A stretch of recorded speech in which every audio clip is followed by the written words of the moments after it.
Former President Rodrigo Duterte came face-to-face with the families and lawyers of alleged Tokhang victims. Here's a report. This long list of names are some of the alleged victims of extrajudicial killings during the previous administration.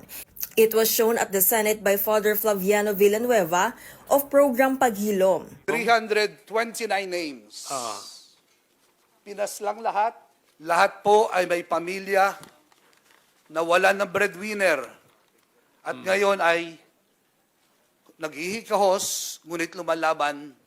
According to Father Flaviano, more than 3,000 had been killed in the first 100 days of Duterte as president. Among those listed was the name of Kian de los Santos, who was killed by policemen. Senator Bato de la Rosa, the PNP chief back then, admitted the teen should not have been killed. Senator Risa Hontiveros asked Duterte if he would take responsibility for this. I am basing my question dun sa mga sinabi ninyo repeatedly, parang tuwing Oktubre nga sinasabi nyo na you will take responsibility. Correct. So now let me ask you about Carl Anthony Nunez, 20 years old. Walang nahanap na droga o baril sa katawan niya. Sabi nga ng investigador, mistaken identity. Do you take responsibility for his death? Yung policy, ma'am, hindi mo nakuha yung yung policy ng presidente. Nakuha ko po, policy I maker was din po talking ako. about the policy. I take full responsibility yung sinabi ko na war on drugs. You said, Pero sir, kung you can hold me responsible for any specific crime, death. Yes, sir. You spoke hindi about pwede yan. You spoke about At specific saka, crimes. kung sabihin ko, I will take full responsibility, magdating tayo sa korte, hindi naman tatanggapin yan. Well, Mr. Chair, and if the resource person could keep his volume and pitch to a normal trying level. to pin me down on Mr. Chair, you are pinned down by your own statements you of cannot. October. You have to no, pin no, me Mr. down Chair. lower. I'm not trying to pin you lawfully. down The on exchanges air. are no longer productive. Mr. The hearing Chair. is Do not pin me suspended. down on semantics. Human rights lawyer Chal Jokno also got into an exchange with senators over terms used in the course of the drug war. Ano ang pinagkaiba ng Project Double Barrel sa mga dating anti-illegal drugs campaign ng pamahalaan?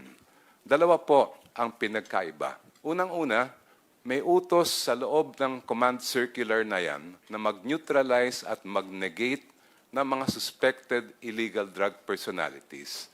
Pangalawa, ang utos ay gumamit ng drug list para tugisin ang mga sangkot umano sa illegal na droga.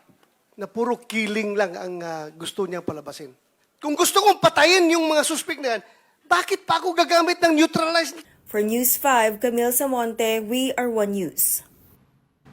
Oh, Maganda yung init nung maganda exchange yung na yan. exchange ni Ontiveros, Senator Ontiveros and PRRD. Yes. Maraming sasabi kasi hindi naman na si FPRRD is very smart. So he knows by having saying his rhetoric na I will take full responsibility. Sinabi rin naman niya with his own statement na you cannot transfer criminal culpability.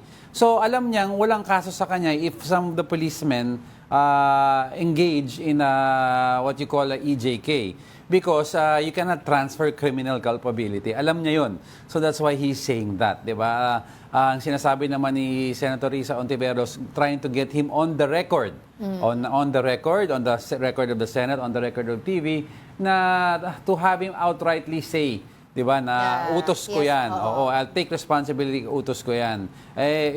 Urong-sulong ang sagot ni FPRRD. Pero may mga soundbites sila dun actually. And you have to take note, etong Senate na to ay under oath. 'Di ba? Lahat ng sasabihin mo diyan ay under oath 'yan. So, ang tanong nga diyan, 'di ba, sabi naman ng BBM administration, hindi sila sasali sa ICC's investigation because we're not part of ICC already. Pero if they're going to investigate or get, get evidence or proof via online public domain, wala na daw silang magagawa. magagawa, So, yeah. ito, pwede itong magamit against him. So, Would like to ask nga about yung criminal culpability ni FPRRD. It's because, may command responsibility siya. But there is no really strong proof that he actually may actually inutos siya Oo. directly na patayin yan. Yes. The most that can happen is sabihin nila, flawed yung kanyang implementation ng Oplan Double Barrel, Oplan Tokhang. It's to a point na nagkaroon ng interpretation ng mga policemen differently as to what his directives were. Yun lang ang magiging argument. Pwedeng But argument. to actually say may criminal liability na nag-murder siya directly, mahihirapan sila to prove that unless They'll use this, yung mga statements niya na, di ba? I killed them all. Well, ito ang magiging problema to. Number two, if you're going to go buying statements na sasabihin, pwede naman i-capture ng ICC yan. Ang magiging sole witness nila was the statement of FPRRD, meaning siya lang ang resource regarding his own Walang guilt. mapapatunay. So, he denied it eh. Inamin niya, dininay niya. He retracted it, inamin niya. So, hindi nagiging credible yung statement na yun. So, you cannot take that into consideration. But then again, hindi po ako abogado. I'm just a regular person looking Pero, from the outside. But, yun po ang nagiging sabi-sabihan sa social media ng marami. Oo, pero nakita naman natin kung gaano ka firm itong si Senator Risa Ontiveros pagdating nga dun sa usapin na yan, ano? At may usapin pa ng yung sa impyerno, nag-uusapan pa. Wala akong plano pumunta ng impyerno. Sabi niya sa ni impyerno ang Senator punta Risa. natin. Sabi nito si Senator Risa Ontiveros, wala akong plano pa pumunta ng impyerno. Tapos sumagot pa si FPRRD, hilahin kita pababa. Drag me to hell. Pero di ba yung isa pa na inabangan din dyan, yung first time na magkakaharap nito ni first time na nagkaharap rather, ni former Senator Laila de Lima at saka ni FPRRD. Pero doon na sila sa yung magkatabi na that was committee.